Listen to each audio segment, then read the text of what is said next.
NIA ने Darbhanga train parcel धमाका मामले में गिरफ्तार 2 आरोपियों को आज पटना की एनआईए अदालत में किया पेश। उप मुख्यमंत्री रेणु देवी ने कहा, कोरोना पर नियंत्रण के लिए पूरे प्रदेश में चलाया जा रहा है व्यापक टीकाकरण अभियान।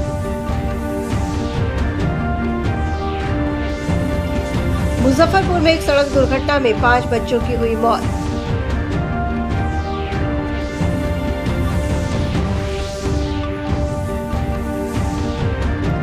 और प्रदेश के अधिकांश भागों में वर्षा के कारण नदियों के जलस्तर में वृद्धि।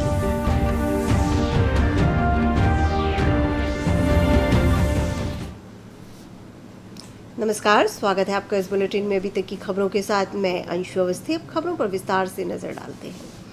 राष्ट्रीय जांच एजेंसी एनआईए ने दरभंगा ट्रेन पार्सल धमाका मामले में गिरफ्तार 2 आरोपियों को आज पटना की एनआईए की अदालत में पेश किया। इस धमाका मामले की जांच कर रही एनआईए ने धमाका के आरोप में इमरान मलिक और नासिर मलिक 2 भाइयों को हैदराबाद से गिरफ्तार किया है।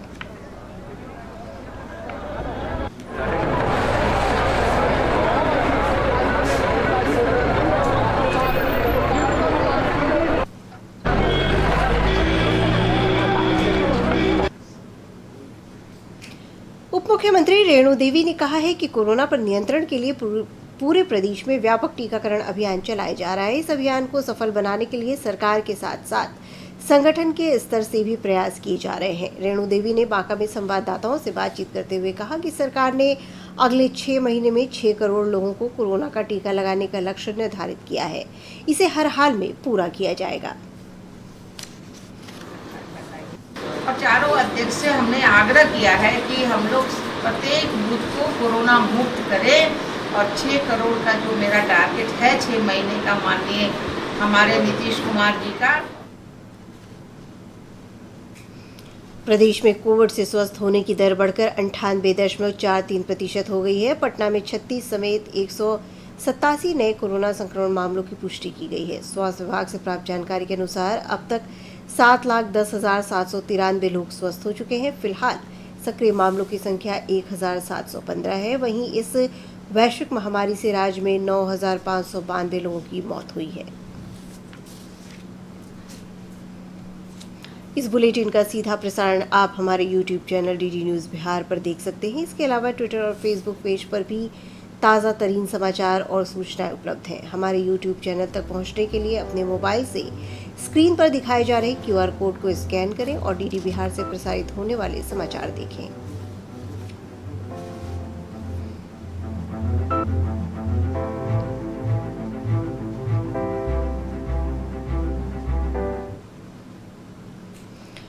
मुजफ्फरपुर जिले के सरैया थाना क्षेत्र के बखरा सहदानी गांव में एक तेज रफ्तार अनियंत्रित ट्रक के सड़क किनारे एक घर में घुस जाने से 5 बच्चों की कुचलकर मौत हो गई। इस दुर्घटना में घर में सो रहे 4 बच्चों की घटनास्थल पर ही मौत हो गई, जबकि एक बच्चे ने अस्पताल जाने के क्रम में ही रास्ते में दम तोड़ दिया। इस घटना में परिवार के अन्य सदस्य घायल हो गए। जिलाधिकारी प्रणव कुमार ने इस दुर्घटना पर संवेदना व्यक्त की। उन्होंने कहा कि सभी पीड़ित परिवारों को नियमानुसार सहायता राशि उपलब्ध कराई जाएगी। जानकारी मिली है कि कल शाम में एक अनियंत्रित ट्रक के द्वारा सड़क के बगल में अवस्थित एक घर में अनियंत्रित होकर के और एक्सीडेंट होने की बात है, जिसमें एक वयस्क व्यक्ति की मौत हुई और 5 बच्चों की मौत हुई। इसके अतिरिक्त एक वयस्क घायल हैं, 2 बच्चे भी घायल हैं। हालांकि तीनों की तरह से बाहर बताए जा रहे हैं, तीनों का इलाज कराया गया है और जितने जो मृत हैं उन लोगों का पोस्टमार्टम कराया गया है, उनको अनुग्रह की राशि उपलब्ध कराई जा रही है। इसके अतिरिक्त 8 पशुओं के भी मृत होने की सूचना है और ट्रक को भी चिन्हित है और इसकी जाँच भी अच्छे से कराई जाएगी ताकि घटना के वास्तविक कारणों की जानकारी मिल सके। प्रदेश में पंचायत चुनाव M2 मॉडल ईवीएम से कराया जाएगा। राज्य निर्वाचन आयोग ने पंचायत चुनाव में पहले से उपलब्ध M3 मॉडल ईवीएम का उपयोग नहीं करने का निर्णय लिया है। आयोग के सचिव योगेंद्र राम ने बताया कि भारत निर्वाचन आयोग द्वारा उपलब्ध कराए गए M2 मॉडल ईवीएम से ही पंचायत चुनाव की प्रक्रिया पूरी की जाएगी। राज्य निर्वाचन आयोग और राज्य निर्वाचन आयोग के बीच उच्च स्तरीय बातचीत के बाद M2 मॉडल ईवीएम का इस्तेमाल करने का निर्णय लिया गया है।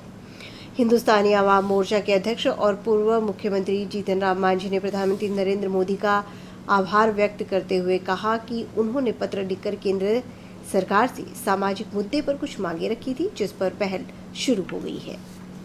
नरेंद्र मोदी जी प्रधानमंत्री को धन्यवाद दे रहे हैं कि हमारा जो पत्र गया था उसमें 3 मुद्दा का जिक्र हमने किया था कि हम दशरथ मांझी पर्वत पुरुष को भारत रत्न देने के लिए और निजी क्षेत्रों का ये हो रहा है उसमें रिजर्वेशन के लिए और जुडिशरी में आरक्षण के लिए, ये 3 मुद्दों पर हम आपसे बात करना चाहते हैं, ये लिखा था।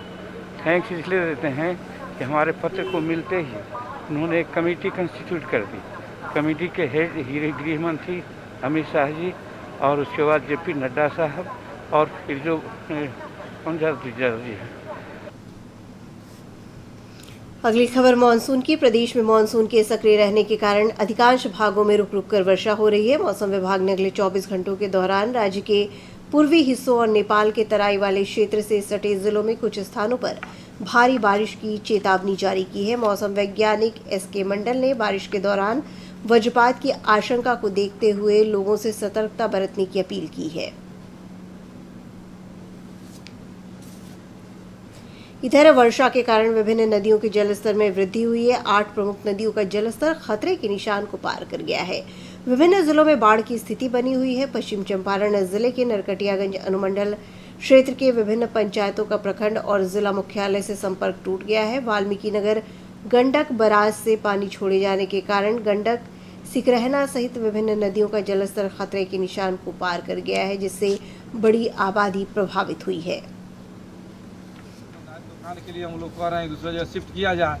BDO CO से अस्थायी दुकान के लिए मांग कर रहे हैं और यही BDO CO कह रहे हैं ठीक है कि अस्थायी दिलवा रहे हैं। दूसरा पहिलका बेर तो गईबे कई धान के बिया गिराव रहा था।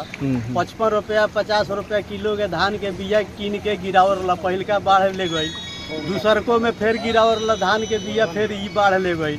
हमनी के स्थिति बहुत माने एथी हो गई, दयनीय हो गई बा।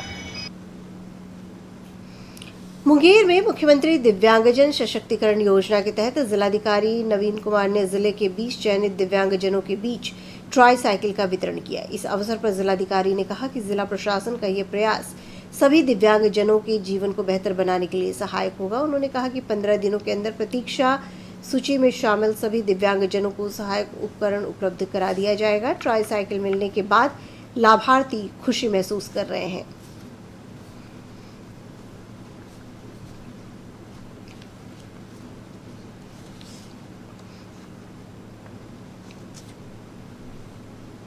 इस दिव्यांगजनों को जो फिजिकली हैंडीकैप्ड हैं, जो चलने में किसी न किसी परेशानी के कारण असमर्थ हैं, उनको अच्छा मूवमेंट होने के लिए उनके लाइफ को और बेहतर बनाने के लिए आज हम लोग 20 लोगों को ट्राई साइकिल दे रहे हैं। 4 साल पहले मिला था। हाँ।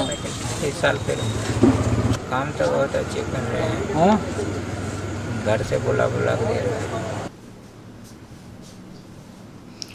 वैशाली जिले में कोरोना संक्रमण के कारण लगे लॉकडाउन से उद्योग जगत को काफी क्षति पहुंची है। कोरोना संक्रमण की स्थिति में सुधार होने के बाद एक बार फिर से वैशाली में कारखाने खुलने लगे हैं। इस संदर्भ में उद्योग संचालक शंभू शाह बताते हैं कि एक बार फिर से स्थिति सामान्य होने पर कोविड प्रोटोकॉल का पालन करते हुए उत्पादन शुरू कर दिया गया है।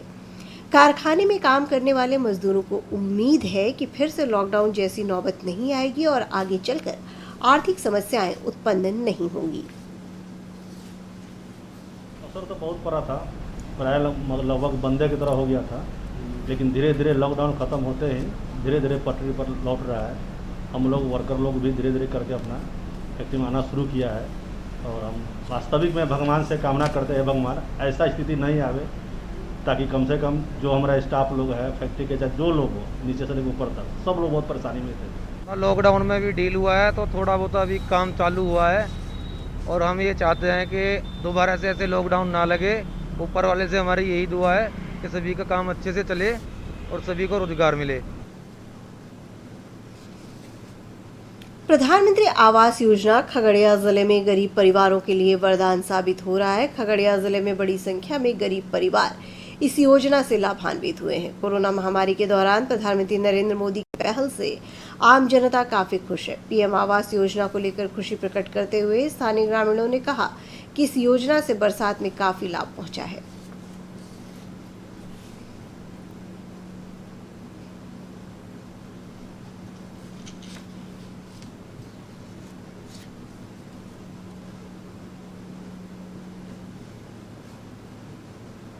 अब तो अभी फिलहाल अभी ठीक है, पानी गिरता था, अब पानी नहीं गिरता। मोदी सरकार दिया। अब कैसे गरीब आदमी जैसा अल्लाह का आते होते वैसे बने 1 लाख।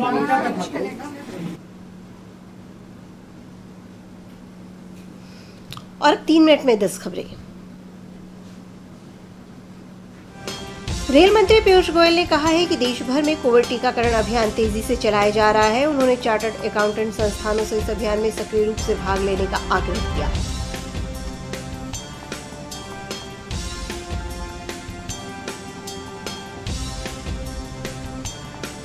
स्वास्थ्य मंत्री डॉक्टर हर्षवर्धन ने कोविड टीकाकरण अभियान पर राज्यों को घबराहट फैलाने के बजाय उसके क्रियान्वयन पर अधिक ऊर्जा खर्च करने की सलाह दी।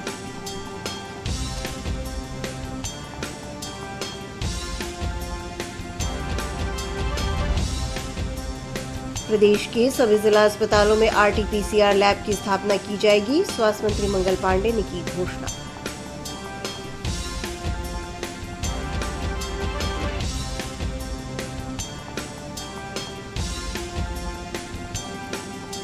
राज्य निवेश प्रोत्साहन परिषद ने 12,744 करोड़ के 99 निवेश प्रस्तावों को हरी झंडी दे दी है।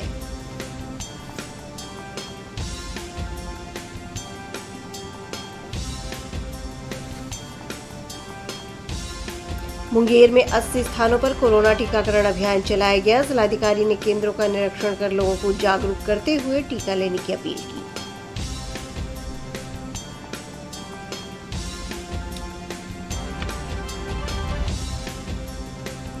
पटना उच्च न्यायालय ने राज्य सरकार को माध्यमिक और उच्च माध्यमिक विद्यालयों में उर्दू शिक्षकों की बहाली के सिलसिले में 3 महीने में निर्णय लेने का आदेश दिया।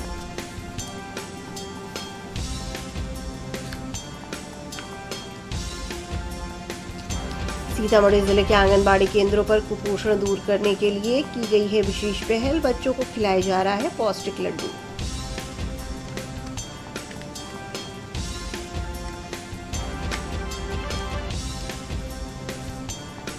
पश्चिम चंपारण जिले की श्यामपुर कोतराहा में नौतन पुलिस की छापेमारी में 4 किलो गांजा के साथ 2 तस्कर गिरफ्तार।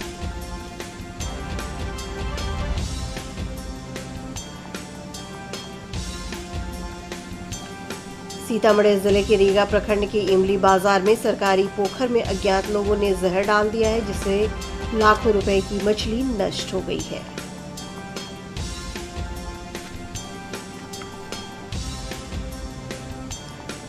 दरभंगा जिले के केवटी प्रखंड के वाजिदपुर में नदी पर बनी चचरी पुल ध्वस्त। दर्जनों गांवों का जिला मुख्यालय से संपर्क टूटा।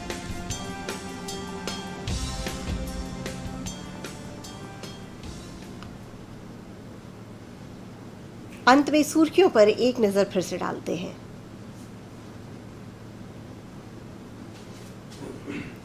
एनआईए ने दरभंगा ट्रेन पार्सल धमाका मामले में गिरफ्तार 2 आरोपियों को आज पटना की एनआईए अदालत ने किया पेश। उप मुख्यमंत्री रेणु देवी ने कहा, कोरोना पर नियंत्रण के लिए पूरे प्रदेश में चलाया जा रहा है व्यापक टीकाकरण अभियान। मुजफ्फरपुर में एक सड़क दुर्घटना में 5 बच्चों की हुई मौत।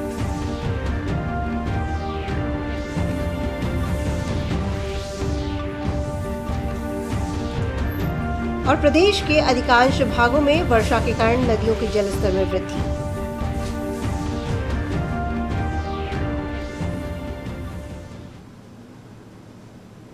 इस बुलेटिन में फिलहाल इतना ही, लेकिन कोविड का खतरा कम नहीं हुआ है, इसलिए आप सभी से अपील है कि कोई भी कोताही ना बरतें। 18 वर्ष के ऊपर के सभी लोग टीकाकरण के लिए कोविन ऐप पर पंजीकरण कराएं, मास्क पहनें, सुरक्षित दूरी बनाए रखें और हाथों को सैनिटाइज करते रहें। नमस्कार।